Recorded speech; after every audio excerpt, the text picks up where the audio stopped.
इधर हमारा काम है कि हमने रेजिस्टेंस देनी है। आप जैसा बंदा नहीं बोलेगा जिसकी कम लोग हैं। हमारे ज्यादातर एमएनएज और एमपीएज और ये कितने हैं, कितनी तादाद में हैं? 200-300 में 1000 कह देते हैं। सबको बड़ी हुई है जी, और ये साहिल साहब से मिलना है, साहिल साहब से मिलना है, साहिल साहब से मिलना है। बी द साहिल अदीम्स, भाई बी द इकबाल्स, खुद बने। साहिल अदीम साहब यही चाहते हैं 10 लाख बंदा, 10 लाख साहिल अदीम हो, सारा चेंज आ गया मुल्क में। ऐसे के लिए चाहिए कि फिजिक्स के लोग इकट्ठे हों, हैं जो आप सोर्स कोड पढ़ रहे हो, इसके लिए चाहिए मैथ के लोग इकट्ठे हों, इसके लिए चाहिए हर शोबे के लोग इकट्ठे हों, सीरत के लोग इकट्ठे हों। कह रहे हैं कैसे इकट्ठे करें, इधर आप जैसों में बेसिक ट्रस्ट नहीं पैदा हो रहा। कौन बंदा उधर डील करता है इसके खिलाफ? स्टूडेंट्स डील करते हैं। स्टूडेंट और टीचर। टॉप बंदों ने कहा जी नहीं, सियासत की बात नहीं करनी आपने, और मैंने पांचों को कहा इकबाल नहीं घबराया था सियासत की बात करने से। ये शहबाज शरीफ का इंटेलेक्चुअल एक्यूमेन साहिल अदीम की जूती के बराबर नहीं है। ये हमारा one of the best platforms है अल्लामा इकबाल को रिप्रेजेंट करने का। हम दिल से बात करते हैं, दिल से जो बात निकलती है असर रखती है, पर नहीं ताकत परवाज़ मगर रखती है। जागने वाले किसी वांगे दरा से दिल हो। अच्छा जी, अस्सलाम वालेकुम। आज मुझे बड़ी खुशी है कि इस्लामिक मैसेजिंग सिस्टम के आईएमएस के मेंबर साथ हैं, जिसमें मेरे पुराने दोस्त महद और हसन सादिक आ जाए हैं, इब्राहिम साहब भी आए हैं। और सबसे पहले मैं बताना चाहूंगा कि जो हमारा ग्रुप है इकबाल रिस्पॉन्स 21st सेंचुरी का, ये क्या कोई कंपेटिटर है आईएमएस का? कंपेटिटर नहीं, ये कॉम्प्लीमेंट्री है टू आईएमएस, क्योंकि आइडियोलॉजीज हमारी मीट करती हैं। ये दो लोग जो हैं अल्लामा इकबाल और साहिल अदीम साहब, इन दोनों ने पीक की रेजिस्टेंस दी है अगेंस्ट द स्टेटस को ऑफ आज के दौर पे। तो सबसे पहले मैं आप लोगों को फर्स्ट टाइम बताना चाहूंगा कि रसूल पाक की हदीस, मैं हमेशा कहता हूं कि ये तकरीर मैं कर रहा हूं घर के अंदर। ये जितने हमारे नबी गुजरे थे आज तक, बाइबल में कुछ अभी तक मौजूद हैं वर्सेस जिसमें हज़रत ईसा ने कहा कि ये ना समझो मैं खाली अमन के साथ आई हूं, मैं तलवार के साथ आई हूं, और मैं बाप को बेटे के खिलाफ, बेटे को बाप के खिलाफ, माँ को बेटी के खिलाफ, बेटी को माँ के खिलाफ, ससुर को दामाद के खिलाफ, दामाद को ससुर के खिलाफ करना है, ताकि हक एस्टेब्लिश हो जाए। कहने की बात है पिछली जनरेशन में अगर असल हक और असल दीन कमजोर पड़ गया ना, तो ये ना समझो कि मैं आगे वाली जनरेशन को सिर्फ जी कहूंगा कि हाँ जो पहले चल रहा था, मैं अगली जनरेशन को खिलाफ कराऊंगा पिछली जनरेशन की। हदीसा बाइबल में जिक्र कर रहे हैं, इसी को कुरान मजीद में रिपीट करते हैं अल्लाह ताला के इज़ा तुतला अलैहि आयातुना क़ाल असातीरुल अव्वलीन। जब इनसे कहते हैं कि हमारी आयतों पे ईमान क्यों नहीं लाते, तो कहते हैं हमारे बड़े नहीं मानते। ये पैटर्न रिपीट होता है हमेशा थ्रू आउट हिस्ट्री में। तो आज भी हम जब अपने कॉर्पोरेट कल्चर्स को देखें तो हमें ये पैटर्न याद रखना चाहिए। ये हिस्टोरिकल पैटर्न रहा है थ्रू आउट। और रसूल पाक की एक हदीस एंड ऑफ टाइम्स की मुझे बहुत खूबसूरत लगती है। ये वो हदीस है, महद भाई आप पूछ रहे थे, ये वो हदीस है जो मेरे दिल के बहुत करीब है कि रसूल पाक कहते थे जब आखिरी वक्त आएगा फिर अपने घरों के साथ, घरों में रहना, घरों के साथ अटैच रखना, क्योंकि आज भी हम देखते हैं और वो आगे जिक्र करते हैं कि अपने घरों में रहो और बुराई को छोड़ देना, और वो लोग जो आपके बड़े करीबी हैं उनके साथ, यानी क्वालिटी वाले लोग बड़े कम रह जाएंगे, उनके साथ इस्तेमाल करके रखना है। तो सबसे इंपॉर्टेंट इदारा एंड ऑफ टाइम्स में कौन सा होगा? हमारा घर, क्योंकि बाकी सारे जो इदारे हैं वो सिर्फ ये कैपिटलिस्ट माइंडसेट, पैसों की माइंडसेट, या हम नेपोटिज्म कल्चर सारा देखते आते हैं। जिस मर्जी इदारे में जाके बोलो तो आप हक बात बोलो तो उसकी प्राइस है, और मैं इसी प्राइस के ऊपर आज अपनी फर्स्ट टाइम इंट्रोडक्शन देना चाहूंगा थोड़े डिफरेंट वे में। 7 years लेक्चरर रहा हूं, रिसर्चर रहा हूं, लेकिन मुझे बड़ी खुशी है he is the only one. Introduce कराया अपने घर में एक दोस्त के सामने, इसने जिक्र किया he is the only one जिसने कहा कि ये इसने यूनिवर्सिटियों के अंदर प्रोफेसरों के खिलाफ बोला है? यूनिवर्सिटियों में प्रोफेसर, आज तक जब से मैं कॉर्पोरेट कल्चर में यूनिवर्सिटियों के खिलाफ, प्रोफेसरों के खिलाफ, वीसीज को जिनको मैं कहता हूँ करप्ट हो गए हैं, गवर्नमेंट सेक्टर में सारे vice chancellors, principals nepotism culture accept कर चुके हैं सियासतदानों का। प्राइवेट यूनिवर्सिटियों में सारे पैसे के आगे सजने हैं सबके, कोई इनको फिक्र नहीं है। और ही इज द पर्सन जिसने खुद होम स्कूलिंग की है और होम स्कूलिंग के थ्रू इसने अपने आप को इसकी intelligence is one of the best. अपनी जब एक्सपीरियंस की बात करता हूं तो मैं पहले सर्विस हॉस्पिटल में था फर्स्ट टाइम। वो इदारा जिधर 800 मिलियन रुपीस का बजट है, 800 मिलियन रुपीस का बजट, उधर प्रोफेसर हुमायूं इकबाल खान जैसे और मुख्तलिफ क्लर्क आमिर और नदीम जैसे इनको रेजिस्टेंस दी थी कि भाई आप स्टूडेंट्स के इंटरेस्ट को नहीं देखते। जब हॉस्पिटल्स में जाते हैं किन वार्ड्स में लगना है, आप स्टूडेंट्स के इंटरेस्ट को नहीं देखते, आप खुद से सीटें इनको देते हो। ये तरीका नहीं ठीक, ये तरीका इसलिए नहीं ठीक, विम्स और डिजायर्स खत्म हो जाती हैं इस तरह स्टूडेंट्स की। उस जगह मैंने इन करप्ट लोगों के अगेंस्ट रेजिस्टेंस दी थी। एफएमएच में डॉक्टर सीमा हसनैन जैसे और एफएमएच के ओनर्स, इनकम्प्लीट फैकल्टी थी, इनकम्प्लीट फैकल्टी थी, पावर पॉलिटिक्स थी डेमोन्स्ट्रेटर्स के अगेंस्ट।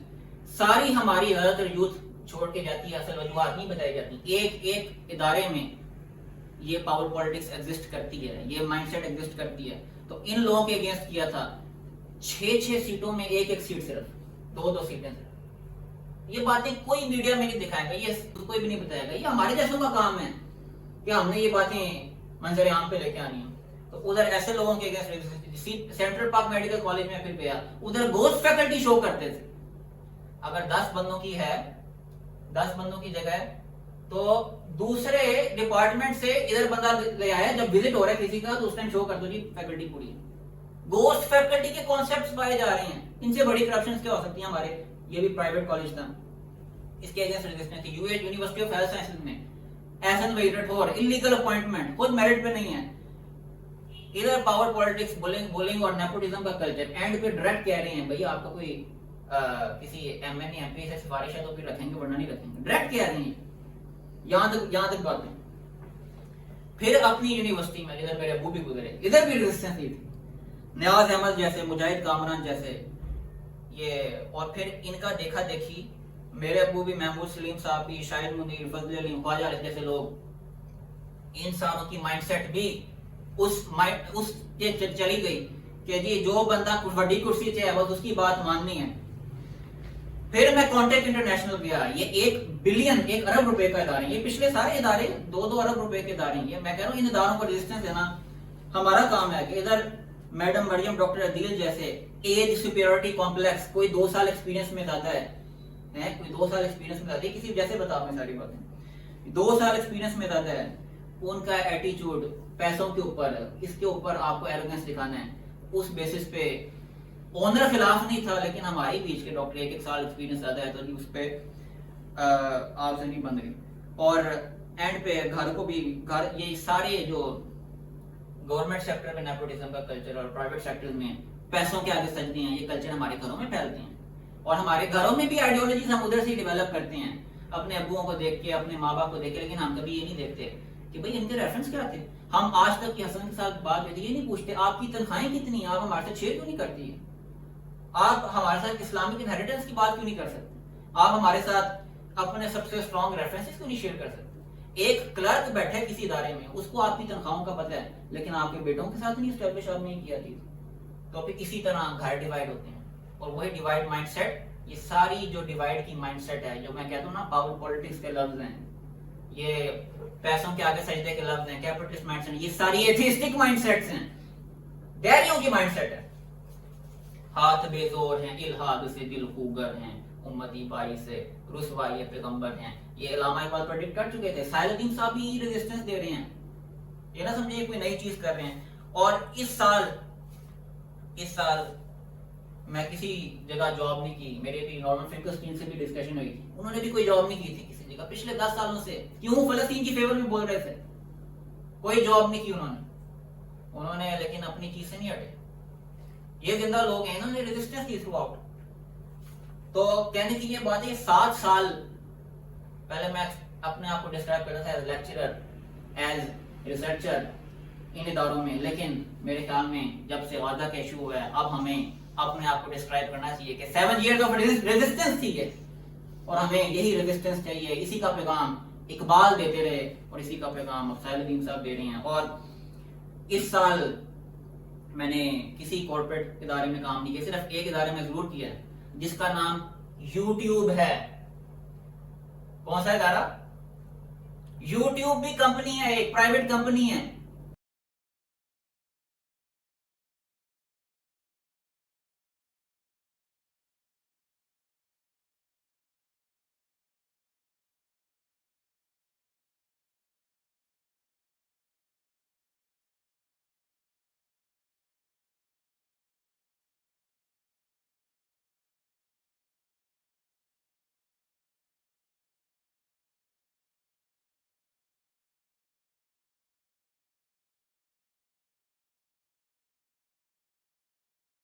ये सारा नोटिस प्रोफेशनल नोटिस भेजा इन्होंने, बड़ा इज्जत के साथ भेजा।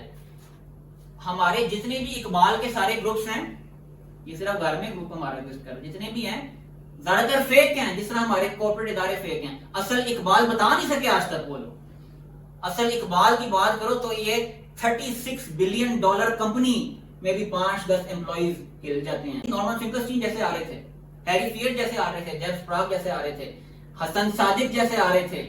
जब सच जो है ना, नहीं, जब सच जो है, नहीं, इंपॉर्टेंट बात है, जब सच जो है कंसिस्टेंटली आप बोलो ना, और ऑर्गेनाइज करके बोलो और रेज्ड टोन के साथ बोलो, तो एक $36 बिलियन कंपनी के भी 5-10 एम्प्लॉइज 9,500 सब्सक्राइबर्स के साथ सिर्फ, और 500,000 व्यूज, उस पे भी वो सर पकड़ के बैठ जाते हैं। इंडिया के यूट्यूब का मिजाज है, मेरे जैसा बंदा इंडिया के खिलाफ बोले बहुत वेरी गुड, अमेरिका के खिलाफ बोले तो नहीं।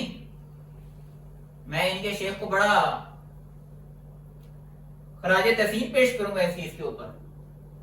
बड़ा था जी कि हमें फलाने ग्रुप के अगेंस्ट बड़ा बोलना चाहिए, इस्लाम के फलाने नहीं के अगेंस्ट बोलना चाहिए था। मैं हमेशा ही कहता था नहीं, इनमें एक जज्बा पाया जाता है इस्लाम का, और मैं बड़ा उसके ऊपर खराजे तहसीन पेश करता हूँ। उनको फतवे दिए थे कि भाई बनाओ वेपन्स ऑफ मास डिस्ट्रक्शन। आज कैसे लग रहे हैं?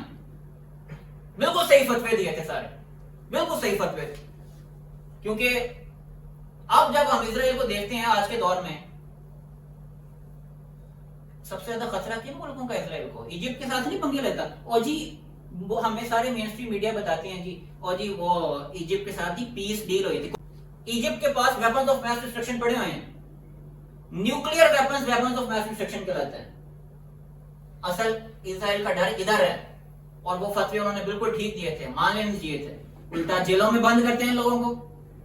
फर्स्ट टाइम इस प्लेटफॉर्म पे अनाउंस करूंगा कि शेख नासिर अल्फाज को रहा करो इन जेलों से, कोई इनको जेलों में बंद नहीं होना चाहिए। बिल्कुल सही थे ये सारे लोग, यही फिजा आगे फैलती हैं, ये गड़बड़ आगे फैलती है, इनको माफी मांगनी चाहिए। अच्छा, ये एंड पे जल्दी से मैं बताऊं ये कि दूसरी कुरानी आयत जो बड़े दिल के करीब है मेरी, ये मैं लाजिम बताना चाहूंगा कि ये रेजिस्टेंस का जज्बा जो है जितने भी कॉर्पोरेट कल्चर में गुजरा, बड़े लोग कहने वाले होते हैं और ये एंज कर लो, नहीं किया है। अल्लाह ताला कुरान मजीद में सूरतुल जुमा की आयत नंबर 6 से 8 में जिक्र करता है, और चैप्टर नंबर 74 में बहुत से लोग समझते हैं जी कि बड़े ताल्लुकात बना लेंगे जी ये सियासतदानों के साथ, जो सारे करप्ट सियासतदान हैं हमारे, जो सारे नियो कॉलोनियलिज्म जिसको मैं कहता हूँ। अल्लामा इकबाल ने रेजिस्टेंस दी थी। आज सबसे बेस्ट एग्जांपल तो हमारे पास गजा की है, जिन्होंने 75 इयर्स ऑफ रेजिस्टेंस दी, फलस्तीन ने 75 इयर्स ऑफ रेजिस्टेंस दिया सेटलर कॉलोनियलिज्म के अगेंस्ट। अल्लामा इकबाल ने रेजिस्टेंस दी थी ब्रिटिश कॉलोनियलिज्म के अगेंस्ट। साहिल अदीम साहब आज रेजिस्टेंस दे रहे हैं नियो कॉलोनियलिज्म के अगेंस्ट टॉप लेवल्स पे। आगे हमारा काम है कि हमने मिडिल और लोअर लेवल्स के ऊपर जो नियो कॉलोनियलिज्म है हमारे घरों में और हमारे यूनिवर्सिटियों में, मसाजिद में, छोटी मसाजिद में, इधर हमारा काम है कि हमने रेजिस्टेंस देनी है। आप जैसा बंदा नहीं बोलेगा जिसकी मैंने कब रोका है? आप जैसा बंदा नहीं बोलेगा तो आप मैंने नहीं रोका, मैंने किसी को नहीं रोका, मैं तो कहता हूँ बोलो। आपकी एज ग्रुप भी आगे यही बहाने मारेगी। मैं भी रेडी नहीं हूँ, मैं ये नहीं हूँ। लेकिन ये बात यार गलत बात है, मैंने ऐसा कहीं नहीं बोला। मैंने कहा जिन टॉपिक्स पे आप बात कर रहे हो टॉपिक्स पे बात नहीं करनी चाहिए, ठीक है, लेकिन कॉर्पोरेट कल्चर ये वो ये इस्लाम की बात करो, बड़े बुत को तोड़ोगे छोटे बुत सारे टूटते हैं। लेकिन साहिरुद्दीन साहब भी कहते हैं हमें 13 ईयर्स से 30 ईयर्स को हमने लॉट पर तैयार करना है। मुझे साहिल जी नहीं करता हूं, बड़े बुतों को टारगेट करो, बड़े बुतों को भी टारगेट करना है। लेकिन मैं एक बात बताऊं, ये इस सवाल की हमने तैयारी की हुई है, ये जवाब प्लीज सुन लें। हमारे ज्यादातर एमएनएज और एमपीएज और ये कितने हैं, कितनी तादाद में हैं? 200-300 है, 200-300 में 1000 कह देते हैं। 1000 कितनी तनख्वाह है इनकी? 2-3 लाख 4 लाख। 2-3 लाख को जरब दो जरा आप 1000 के साथ, कितना? 1 अरब 10 अरब 5.5 लाख है, नहीं है, कितना बनेगा? कितना बनेगा? करने की है। कितना बनेगा? क्या हमने तैयारी की है सवालों? तकरीबन अरब कह दो, 10 अरब कह दो, 20 अरब कह दो, 5000 अरब रुपए का बजट बनता है। कहने की बात है, ये 5000 का अरब बजट किन जगहों पे बनता है? ये खाली पार्लियामेंट हाउस तक नहीं रहता, ये निचले इदारों पे गया होता है। तो ये नियो कॉलोनियलिज्म मिडिल और लोअर लेवल्स पे भी चाहिए। साहिरुद्दीन साहब जी चाह रहे हैं हमसे आगे, यकीन कर रहे हैं, साहिरुद्दीन साहब जी चाह रहे हैं हमसे। अभी ये हसन सादिक भाई ने मुझे वीडियो भेजी थी, चले गए हैं, उन्होंने वीडियो भेजी थी जिसमें वो साहिरुद्दीन साहब केसेस डील कर रहे थे और एक केस आया उनके पास कि जी एक बंदा कह रहा है कि साहिरुद्दीन साहब, और ये क्वेश्चन मेरा उनसे था कि जी पार्लियामेंट में आप क्यों नहीं जाते आईएमएस के लोगों को लेके? आईएमएस तो 1 मिलियन की तादाद में है, साहिरुद्दीन साहब 7.5 लाख हैं आईएमएस में बंदे, 7.5 लाख में जो सात, मैं ये भी पैगाम दूंगा, जो 7 लाख हैं वो ऐसे ही है, बस वो है कि कोई अच्छी बात सुनी और साहिरुद्दीन साहब को पता है इस बात का, जो अच्छी बात सुनी उन्होंने तो जी ज्वाइन कर लिया ग्रुप। बाकी जो 50,000 रह जाते हैं वो है, उनमें से 49,000 जो हैं वो ऐसे हैं जो है जी कि यार अगले महीने चेक कर लेंगे जी कि यार साहिरुद्दीन साहब क्या कह रहे हैं, और एंड पे 1000 रह जाती हैं। वो एंड पे 1000 वो होते हैं जब इनकी हमें जूम मीटिंग स्टार्ट होती है तो उसमें वो 1000 बंदा नजर आ रहा होता है, वो 1000 हैं वो एंड। और इस 1000 को भी जब हम करें तो बीच में 200-300 रह जाते हैं हमारे जैसे, जो कंटेंट को रेगुलरली देखते हैं, जो इनके एक एक बात को फॉलो करते हैं, बारीकी से फॉलो करते हैं और अप्लाई करने। वो कितने रह जाते हैं? 200-300। और उन 200-300 में मेरा बिलीफ है, और मैं इधर करूंगा कि जो हमारा ग्रुप है वो शायद सबसे बेस्ट ग्रुप है आईएमएस का, और इंशाल्लाह सबको बड़ी है जी। और ये साहिल साहब से मिलना है, साहिल साहब से मिलना है, साहिल साहब से मिलना है। बी द साहिरुद्दीन्स भाई, बी द इकबाल, खुद बने। साहिरुद्दीन साहब यही चाहते हैं 10 लाख बंदा, 10 लाख साहिरुद्दीन हो, सारा चेंज आ गया मुल्क में, सारा चेंज आ गया। लेकिन क्या उसके लिए जिस तरह साहिरुद्दीन साहब ने कॉन्फ्रंटेशन टॉप लेवल्स तक दी, क्या हमारे अंदर वो जज्बा है? हमें लाना जरूरी है वो जज्बा, हमें वो लाना जरूरी है जज्बा। ये हसन सादिक भाई ने एक वीडियो भेजी, बता रही थी कि एक बंदा बता रहा कि हम मसाजिद में जाके ना वो फतवे लेने के लिए सवाल पूछते हैं, तो साहिल साहब आप क्यों नहीं फतवे, जिस तरह आप कहते हैं जी कि जहाज फर्ज है, क्यों नहीं उनसे लेने जाते? जब आप कहते हैं जी हम जामिया शरफिया गए, वो बड़ी टॉप लेवल की मस्जिद है, तो साहिल साहब ने पूछा क्या हुआ? कहते हैं पहली दफा गए तो उन्होंने कहा कि फतवा बन रहा है, दूसरी दफा गए महीने बाद फिर उन्होंने कहा जी फतवा बन रहा है, फिर तीसरी दफा गए महीने बाद वही बात की। कहते हैं फिर उठ के आगे, साहिल साहब ने आगे कहा, कहते हैं उठ के क्यों आया, उठ के क्यों आया? क्या कहना चाह रहे थे वो? दरवाजे तक क्यों नहीं गए? दरवाजे तक क्यों नहीं गए? दरवाजे तक जाते शोर मचता, भाई अंदर नहीं जा सकते। कहते नहीं हम भाई इतनी देर से वेट कर रहे हैं, भाई करो। आगे और शोर मचता कि भाई नहीं आपको हम निकाल देंगे, कहेंगे भाई हम इतनी देर से वेट कर रहे हैं। ये फाइटिंग स्पिरिट रखना जरूरी है। अगर हमने थोड़ा सा चेंज लेके आना इन चीजों पर, हम सब में फाइटिंग स्पिरिट को लाना थोड़ी जरूरी है।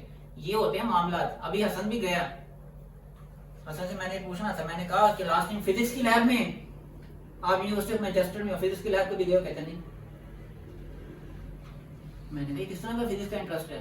इब्राहिम फवाद तुमको भी गए किसी फिजिक्स की लैब में? कौन से फिजिक्स की है उधर लैब? बहुत आउटस्टैंडिंग नहीं लेकिन है। फिजिक्स की लैब में कौन बंदा उधर डील करता है? फिजिक्स की लैब स्टूडेंट्स डील करते हैं? हाँ, स्टूडेंट और एक टीचर। कोई हम एक तो ऐसे विजिटर है। एक दो इक्विपमेंट के नाम बता सकते हो?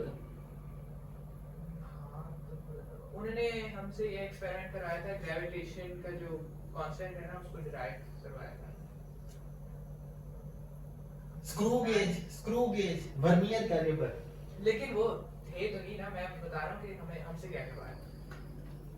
इधर फिजिक्स की लैब में मैंने हसन से पूछा, कहता जी हमारी तो छुट्टियां चल रही हैं अभी। मैंने बस पूछना था अभी कि भाई आप छुट्टियों के बाद अब क्या जाओगे, दोबारा हमसे कहोगे? कहते हैं कि एक्सेस नहीं होती, ज्यादातर ये कहते हैं एक्सेस नहीं है।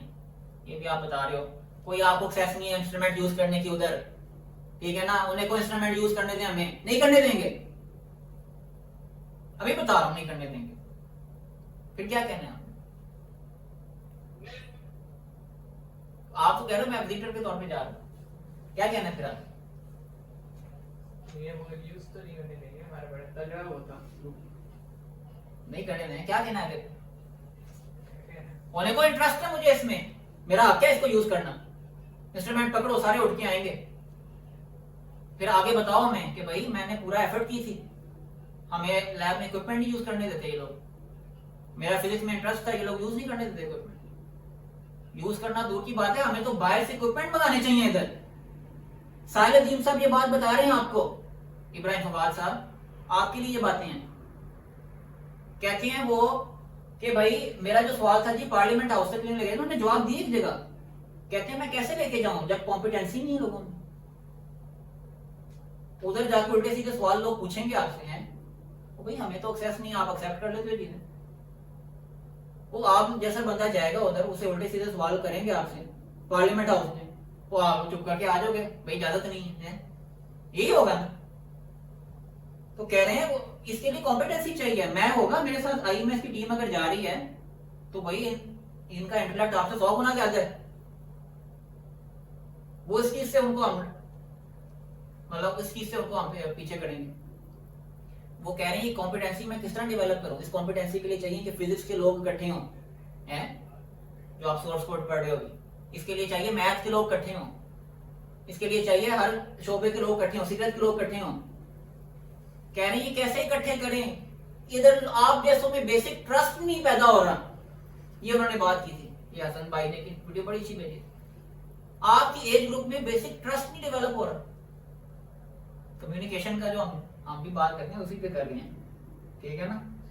दो तीन बातें करते हाँ, फिजिक्स सिर्फ प्रैक्टिकल नहीं होती, थ्योरेटिकल भी होती है। उसमें उसको कहते ही ले बैक फिजिक्स है कि चेयर पे बैठ के आप कर सकते हैं। बिल्कुल सही बात है। आइंस्टाइन ने सारे थ्योरेटिकली काम किए थे, लेकिन क्या हम सिर्फ थ्योरी तक महदूद रखें? दुनिया में सारे कॉन्स्टेंट्स डेवलप कहां से होते हैं? हाँ जी, इंस्ट्रूमेंट से होते हैं ना। स्पीड ऑफ लाइट का एंगल जब मेजर किया था किसी इंस्ट्रूमेंट से किया था, हबल टेलीस्कोप इंस्ट्रूमेंट है, क्या इधर है मौजूद? हमने कभी फाइट बैक की ऐसे इंस्ट्रूमेंट्स के लिए? हमने खुद प्रोड्यूस करने के लिए फाइट बैक की कभी? कभी भी नहीं की। किस तरह रिसर्च में हम अपने आप को मनवाएं अगर हम इन चीजों के लिए फाइट बैक ही नहीं करना चाहते? तो वो तो कह रहे थे बेसिक ट्रस्ट हमारे जैसों में डेवलप नहीं हो रहा, तो हम इन चीजों के लिए फाइट बैक किस तरह करें? वो मैंने पूरी सुनी थी and he was very right. उन्होंने भी ये सारी चीजें देखी हैं एक जगह पे। जॉम में क्या 2 नंबरियां चल रही थी, हमने भी देखी हैं। हम चाहते हैं उन्हीं का काम को आगे टेकअप करें। इसको अब ये बड़ी लंबी होगी, मैं एंड करूंगा कि वो साहिल अदीम साहब खुद उन्होंने अपनी कॉम्पिटेंसी प्रूव की है, खुद उन्होंने अपनी कॉम्पिटेंसी प्रूव की है। किसी मजहबी ग्रुप की जरूरत नहीं होनी चाहिए ऐसे बंदों पे हाथ उठाने की। अगर इन्होंने ऐसे लोगों को क्रिटिसाइज करने, पहले शहबाज शरीफ को क्रिटिसाइज करो, फिर उनके इस्लाम के इनसे बेहतर है।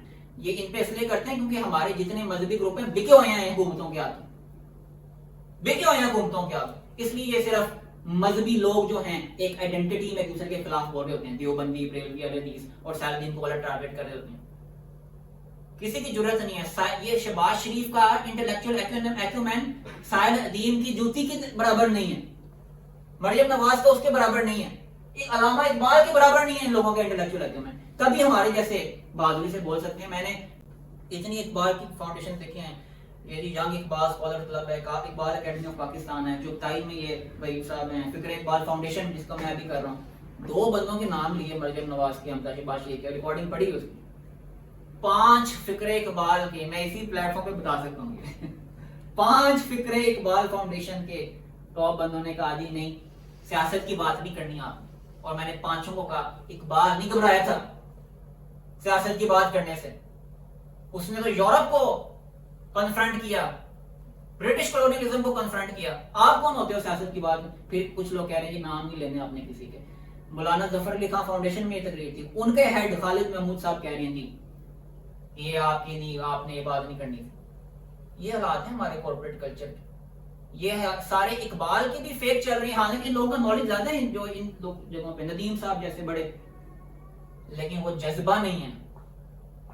असल इकबाल को अगर आप बात करो ना तो फिर एक है ना $36 बिलियन कंपनी भी हिल जाती है अगर असल इकबाल आप बताएं। तो मैं कहूंगा ये हमारा one of the best platforms है अल्लामा इकबाल को रिप्रेजेंट करने का। हम दिल से बात करते हैं, दिल से जो बात निकलती है असर रखती है, पर नहीं ताकत परवाज़ मगर रखती है। और अल्लामा इकबाल ने रेजिस्टेंस दी थी कॉलोनियलिज्म के अगेंस्ट। आज गजा को हमें सबसे ज्यादा हमें याद रखना चाहिए क्योंकि इन्होंने 75 इयर्स ऑफ स्ट्रगल देखी है, 75 इयर्स ऑफ रेजिस्टेंस देखी है। हमास ने आउटस्मार्ट किया इजराइल को बहुत बुरे तरीके से, और अच्छा किया, आउटस्मार्ट किया इनको। बाज़ दफा बड़े लोग कहते हैं जी ठीक नहीं था, क्या मतलब ठीक नहीं था? बाज़ दफा तारीख के औराक में डेंट डालने के लिए ऐसी हरकतें करनी पड़ती हैं, ऐसी चीजें करनी पड़ती हैं क्योंकि ये बताने के लिए कि नहीं ये इशू है, बिल्कुल जेरूशलेम इशू है, पूरी हिस्ट्री हमारी तक जाती है और हमें इसके लिए फाइट बैक करनी है। इकबाल के कुछ शेर में एंड करूंगा, इकबाल के शेरों पे कुछ एंड करूंगा कि वो कौन सा आदम है कि तू जिसका है माबूद, वो आदम खाकी जो है ज़ेरे समावात, मशरिक के खुदाबंद सफेदान फरंगी, मगरिब के खुदाबंद तरीक़शंदा फ़िलज़ात, यूरोप में बहुत रोशनी इल्म हुनर है, हक ये है कि बेचश्मा हेवां है जुल्मात, जाहिर में तिजारत है हकीकत में जुआ है, सूद एक का लाखों के लिए मर्गे मफाजात, आसार तो कुछ कुछ नजर आते हैं कि आखिर तदबीर को तकदीर के शातिर ने किया मात, वो कौम के फैजान समावी से हो महरूम, हद उसके कमालात की है बरको बुखारात है, दिल के लिए मौत मशीनों की हुकूमत, एहसास मरब्बत को कुचल देते हैं आलात, कब डूबेगा सरमाया परस्ती का सफीना, दुनिया है तेरी मुंतदिरे रोजे मकाफात। और इनके भी ऑनर्स होते हैं। नील मोहान सीईओ है यूट्यूब का, सुंदर पिचाई सीईओ है गूगल का, मोहम्मद हिजाब को सेंसर किया, मोहम्मद हिजाब को सेंसर किया, मुगाजा के लिए ज्यादा बोल रहे थे, आगे मोहम्मद हिजाब ने वीडियोस कम बनाना शुरू कर दी। इवन शाहिद को मैं देखा था पिछले 1 साल से, मुझे कोई टाइटल नजर नहीं आया जिसमें एग्जैक्ट गाजा या इजराइल का लफ्ज उन्होंने यूज किया हो। उनको भी आई थिंक सेंसर किया होगा, इवन पॉडकास्ट वालों को सेंसर किया। मैंने कहा पाकिस्तान में जो भी बंदा अमेरिका या इजराइल के खिलाफ बोलता है यूट्यूब लाइक नहीं करता।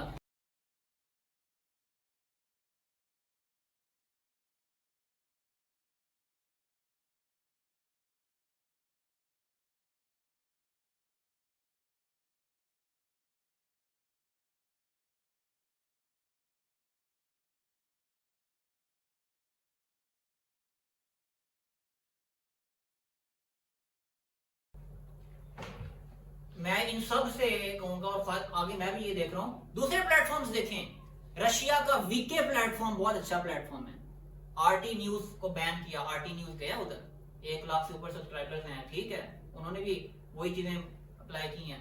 रंबल में जाएं आगे, एंड्रयू टेट उधर गए, हमें भी शायद एक सिंकिंग शिप जो है उससे हट के दूसरे प्लेटफॉर्म्स भी देखने चाहिए। मैं प्रेडिक्ट कर रहा हूं कि आगे हर मुल्क के शायद अपने यूट्यूब्स हों, हर रीजन के अपने यूट्यूब्स होंगे। उसकी वजह यह है कि जब एटमॉस्फेयर पॉलिटिसाइज्ड हो जाए, जब पॉलिटिकल पोलराइजेशन बढ़ जाए, जब ये प्लेटफॉर्म्स हमें फजूल किस्म के नोटिस देने लग जाएं, तो हमें दूसरे प्लेटफॉर्म्स भी देखने चाहिए। वीके रशिया का है, उधर जाएं मोहम्मद हिजाब, उधर जाएं साहिद नदीम साहब, खुल के बात करें।